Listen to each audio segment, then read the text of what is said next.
Bonjour, aujourd'hui, surprise, j'ai reçu ma commande de fourniture pour l'année prochaine et je me suis dit que ça pourrait être sympathique de la déballer avec vous.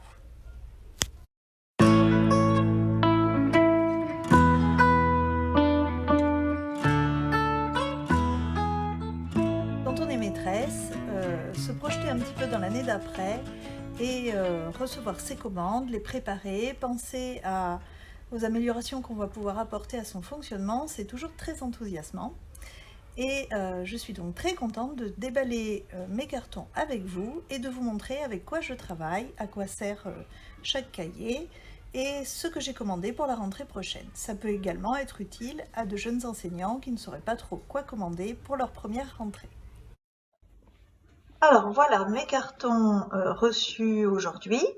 Ils ne sont pas très nombreux parce que j'essaye d'économiser sur mon budget pour m'acheter du mobilier flexible. Voilà, j'ai fini de déballer toutes les fournitures et j'ai posé sur cette table celles de mes élèves. Vous avez ici les cahiers de mathématiques en 96 pages et puis les cahiers de français. Il y en a 2 par élève et par an, les cahiers de liaison qui sont beaucoup plus petits et les cahiers d'entraînement et de devoirs qui sont les petits cahiers bleus.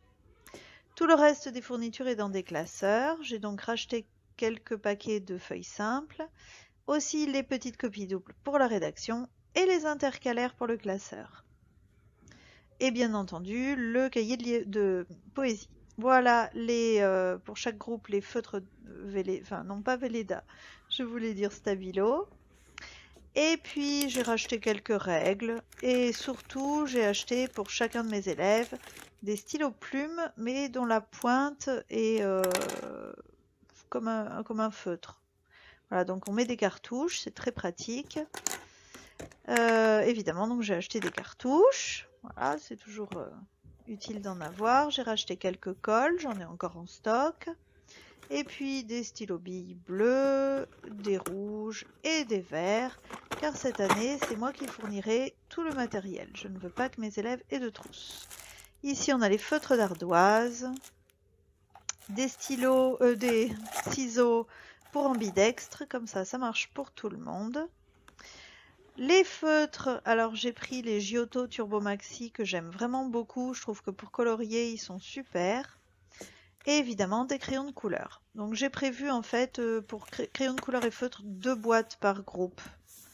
J'ai racheté du papier à dessin au format A4 et des ramettes. Alors le jaune c'est pour l'histoire, le bleu pour les sciences et le vert pour la géographie. Comme ça on ne mélange pas nos feuilles. Voilà, alors ça c'était pour les fournitures classiques, le petit matériel que mes élèves vont utiliser. Tout ce qui est manuel, j'ai déjà ce qu'il faut et je n'ai pas besoin de le renouveler. Par contre, j'utilise des fichiers. Alors, ce sont des fichiers que j'ai conçus moi-même, comme par exemple mon fichier de calcul mental que j'utilise en atelier, ou comme ça, il y a 1 an d'atelier clé en main. Ça m'évite de faire des photocopies, d'avoir des feuilles dans tous les sens qui volent. Ou également mon fichier de gamme de lecture, où il y a 1 an d'atelier clé en main, tout prêt. Donc ça, je le finance avec ma coopérative scolaire, puisque ce sont des consommables avec lesquels mes élèves repartiront en fin d'année et qui ont été vraiment conçus, achetés exprès pour eux. Donc voilà ce qui explique aussi pourquoi il n'y a sur ma table que des fournitures de petits matériels, etc. Et voici les fournitures de la maîtresse.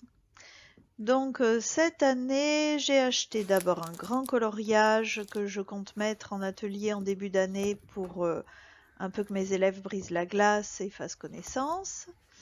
Ici, des pinces aimantées, j'en ai déjà une, c'est super sur le tableau pour avoir ces documents à portée de main.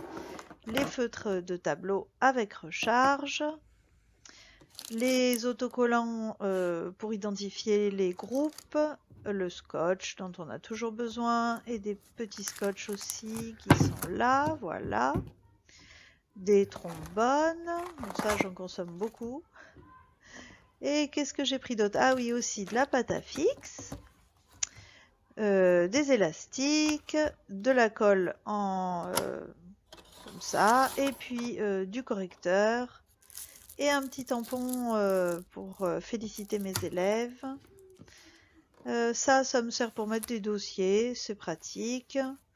Ça, c'est pour les petits mots d'amour pour mes élèves. Quand je leur fais des remarques, je le mets là-dessus.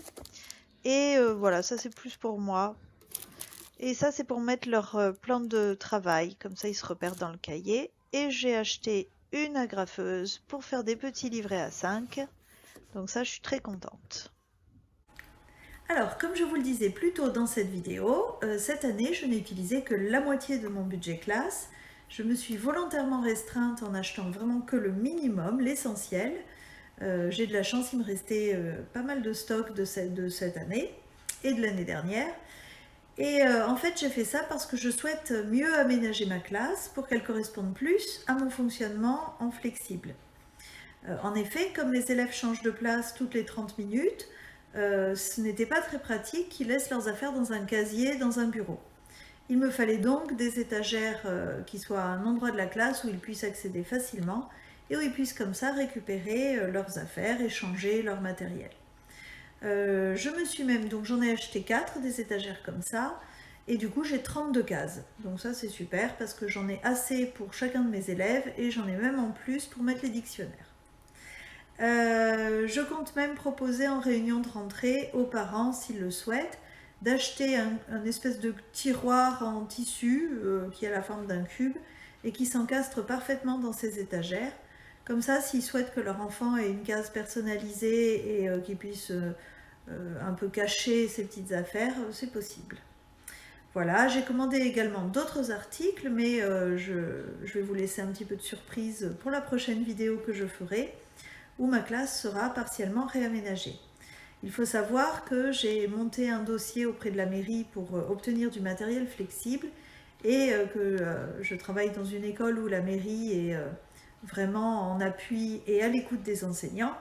Et ils ont accepté mon projet et donc cette année ils vont me remplacer 6 tables classiques par des tables en forme de trapèze à roulettes avec plateau rabattable, donc vraiment très flexibles. Elles sont faites exprès pour être mobiles dans la classe et s'adapter à tous les dispositifs que je peux mettre en place. Donc ça c'est vraiment super, donc on m'en remplace 6 cette année, 6 l'année prochaine et ainsi de suite.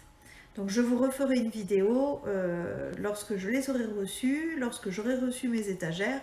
Je pense que je ferai même un petit avant-après parce que c'est clair qu'on peut tout à fait faire classe flexible sans aucun matériel particulier, avec un peu d'imagination et de débrouillardise, ça fonctionne.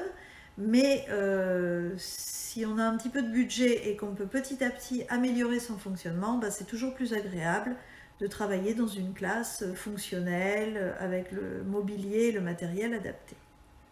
Voilà pour mon déballage de printemps. Maintenant je suis sereine, je sais que j'ai toutes mes fournitures pour l'année prochaine. J'ai prévu pour 30 élèves, même si j'espère quand même que j'en aurai un peu moins. Mais au moins comme ça, je suis tranquille, je vais pouvoir passer un bon été, tout est déjà rangé dans mes placards. Et à la rentrée, ce sera ça de moins à faire. Au fait, si cette vidéo vous plaît, merci de mettre un pouce bleu et de vous abonner à la chaîne. Cela ne vous prendra que quelques secondes, mais pour moi c'est très important, car cela me permettra de gagner en visibilité. Vous pouvez aussi me laisser un commentaire si vous souhaitez que je traite un sujet en particulier. Et il ne me reste plus qu'à vous dire à bientôt.